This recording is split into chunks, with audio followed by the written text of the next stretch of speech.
Hi, welcome to my channel. Telangana రాష్ట్రంలో ఇందిరమ్మ ఇండ్ల కోసం వెయిట్ చేసిన ప్రజలకు లేటెస్ట్ అప్డేట్ ఏంటి, ఈరోజు వచ్చిన అప్డేట్ ఏంటి, పూర్తి వివరాలు తెలుసుకుందాం. వీడియో చూసిన వాళ్ళు తప్పకుండా వీడియో లైక్ చేసి ఛానల్ సబ్స్క్రైబ్ చేసుకోండి. ఇందిరమ్మ ఇండ్ల వడపోతలో ఉక్కపోత, ఎమ్మెల్యేలు వర్సెస్ కలెక్టర్లు. రాష్ట్రంలో ప్రతిష్టాత్మకంగా తలపెట్టిన ఇందిరమ్మ గృహ నిర్మాణ పథకం చిన్న చిన్న లోపాల కారణంగా రాజకీయ ఆరోపణలకు, విమర్శలకు గురవుతుంది. ఈ పథకం అమలు క్రమంలో తమదే పైచేయి ఉండాలన్న కోణంలో స్థానిక ఎమ్మెల్యేలు కల్పించుకుంటున్నారు.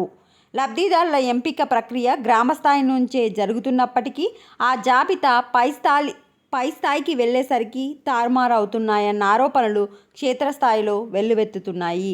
ఎమ్మెల్యేల జోక్యంతో కొన్ని, స్థానిక నాయకుల ప్రోద్బలంతో మరికొన్ని పేర్లు జాబితాల్లో చొరబడుతుండడంతో ప్రాధాన్యతలు మారిపోతున్నాయి. ఈ క్రమంలో ఇప్పటికే కొన్ని నియోజకవర్గాల్లో ఆ జాబితాలు స్థాయికి జిల్లా కలెక్టర్ల వద్దకు చేరుకున్నాయి. అయితే ఫిర్యాదులు వచ్చిన నియోజకవర్గాల్లో మాత్రం పరిశీలన నిమిత్తం వాటిని పక్కన పెట్టడంతో ఎమ్మెల్యేలు వర్సెస్ కలెక్టర్లు అన్న విధానం కనిపిస్తుంది. అంటే గ్రామస్థాయిలో ఏర్పాటు చేసినప్పటికీ కొందరు ఎమ్మెల్యేలు, కొందరు కార్యకర్తలు అట్లా వాళ్ళ రికమెండేషన్తో కొన్ని పేర్లు డిలీట్ చేయించి మళ్ళీ కొన్ని కొత్త పేర్లు ఎక్కిస్తున్నారు. అట్లా కొత్త పేర్లు ఎక్కించినప్పుడు జిల్లా కలెక్టర్ల దగ్గరికి మళ్ళీ కంప్లైంట్ చేస్తున్నారు కదా, అట్లా కంప్లైంట్స్ వచ్చినాయి పక్కన పెట్టేస్తున్నారు. అంటే ఆ పేర్లు ఎక్కియకుండా పక్కన పెట్టడం వల్ల ఎమ్మెల్యేలు వర్సెస్ కలెక్టర్లు అన్న విధానం అయితే వినిపిస్తుంది. మధ్యలో జిల్లా ఇన్ఛార్జ్ మంత్రులు కూడా కల్పించుకుంటున్న కారణంగా ఇందిరమ్మ ఇండ్ల లబ్ధిదారుల ఎంపిక గందరగోళం మరింతగా పెరుగుతుంది.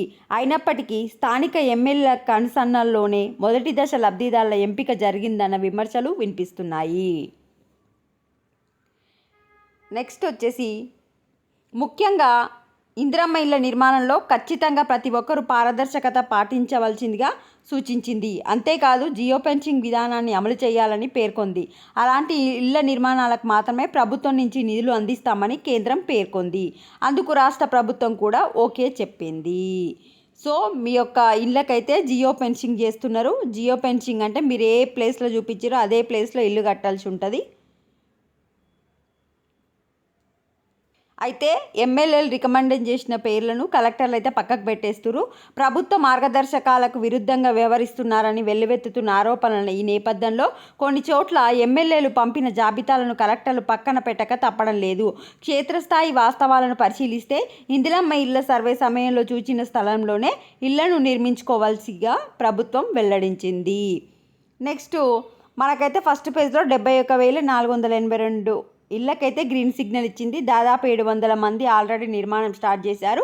బేస్మెంట్ పూర్తి చేసిన వారికి ఈ నెల 15వ తారీఖు నాటికి ₹1,00,000 అయితే జమ చేయడం జరుగుతుంది. బేస్మెంట్ కంప్లీట్ చేస్తే ₹1,00,000, గోడలు కంప్లీట్ చేసినాక ₹1,25,000, స్లాబ్ కంప్లీట్ చేసినాక ₹1,75,000, మొత్తం ఇల్లు కంప్లీట్ చేసినాక ₹1,00,000. ఈ విధంగా ₹5,00,000 అయితే గవర్నమెంట్ మీకు ఇవ్వడం జరుగుతుంది. ఇది అప్డేట్. వీడియోని లైక్ చేయండి. Thanks for watching.